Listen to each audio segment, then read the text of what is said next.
15 फरवरी 1981 को दिल्ली के एक मिडिल क्लास फैमिली में जन्मी कविता कौशिक ने दिल्ली से मुंबई तक का सफ़र तय किया और इस सफ़र में उन्होंने तमाम संघर्ष भी किया। अगर कोई मिडिल क्लास फैमिली में पैदा होकर मुंबई में जाता है और मुंबई में स्टे भी करता है और अपनी एक खास जगह बना लेता है फिल्म इंडस्ट्री और टीवी इंडस्ट्री में, तो अपने आप में उसने कितना संघर्ष किया होगा ये किसी को बताने की ज़रूरत नहीं। लेकिन 39 साल की कविता कौशिक ने अपनी ज़िंदगी में काफ़ी ज़्यादा काम किया है हिंदी फिल्म इंडस्ट्री में, हिंदी टीवी इंडस्ट्री में, और इस दौरान उनको कई उतार चढ़ाव का भी सामना करना पड़ा। जब वो कॉलेज के दिनों में ही मॉडलिंग और एक्टिंग में इंटरेस्टेड थी, तो दिल्ली में ही जब वो अपने कॉलेज ग्रेजुएशन ही कर रही थी, उस वक्त उन्होंने कुटुंब सीरियल के लिए दिल्ली में ही ऑडिशन दिया और उनका सिलेक्शन हो गया। तो वहाँ से वो मुंबई मूव्ड हो गई और 2001 में वो मुंबई आई और तब से आज तक 19 सालों में पीछे मुड़कर नहीं देखा। जब वो मुंबई आई उस वक्त उनकी ग्रेजुएशन भी पूरी नहीं हुई थी और महज 18-19 साल की उम्र में मुंबई को अपना घर बना लिया था और अपने दम पर मुंबई में एक जगह बना ली थी। कहानी घर घर की और कुटुंब उनके शुरुआती सीरियल्स हैं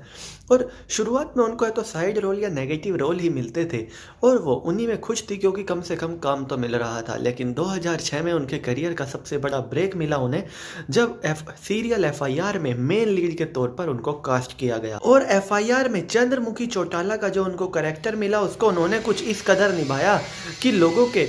दिल और दिमाग में चंद्रमुखी चौटाला चढ़ गई और ये शो FIR हिट हुआ और इसके पीछे का सबसे बड़ा कारण बनी चंद्रमुखी चौटाला। और कई सालों तक ये शो चला और कविता कौशिक हर घर में पहचानी जाने लगी और सब उनका असली नाम भूलकर सिर्फ एक नाम उनका सबको पता था और वो नाम था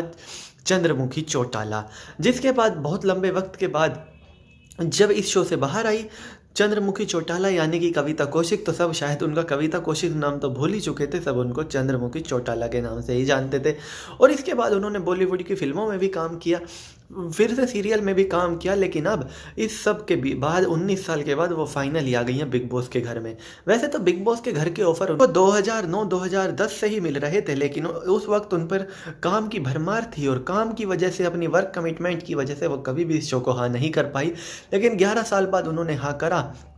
और भारी भरकम फीस के साथ उनको भारी भरकम फीस दी जा रही है और ऐसा कहा जा रहा है कि उनका पर वीक का कॉन्ट्रैक्ट नहीं बल्कि पूरे सीज़न का कॉन्ट्रैक्ट है और चाहे वो 1 हफ्ते रहे चाहे 1 महीना रहे उनको एक फ़िक्स पैसा तो मिलेगा ही और जिसकी कीमत भी 1 करोड़ से ऊपर बताई जा रही है। और शायद यही कारण है कि इविक्ट होने के बाद भी बिग बॉस ने उनको घर में बुला लिया, क्योंकि जब पूरे सीज़न का पैसा दिया ही हुआ है तो फिर क्यों किसी को नॉमिनेट करना। खैर, इस तरह की सिर्फ बातें हो रही हैं, कॉन्ट्रैक्ट क्या है वो तो बिग बॉस के मेकर्स जाने और खुद कविता कौशिक जाने। लेकिन कहते हैं कि बिग बॉस वो शो है जो लोगों का कैरियर बना भी देता है और बिगाड़ भी देता है। इसमें बहुत से लोग काफ़ी अच्छी इमेज लेकर आते हैं और उस इमेज का कबाड़ा करके चले जाते हैं और कुछ लोग बिना किसी इमेज के आते हैं और उस इमेज को सोने की बनाकर चले जाते हैं। तो कविता कौशिक की बात करें तो कविता कौशिक बहुत अच्छी इमेज लेकर आई हैं, लेकिन अगर सोशल मीडिया देखें तो ऐसा लगता है कि उनकी ये इमेज ख़राब हो रही है उनकी हर दिन एजाज खान के साथ होने वाली लड़ाइयों को लेकर। और लोग कह रहे हैं कि शायद कविता कौशिक एज अ ह्यूमन उतनी अच्छी नहीं है, क्योंकि जो उन्होंने खाना खिलाया होगा कभी एजाज खान को उसका भी ताना मार दिया।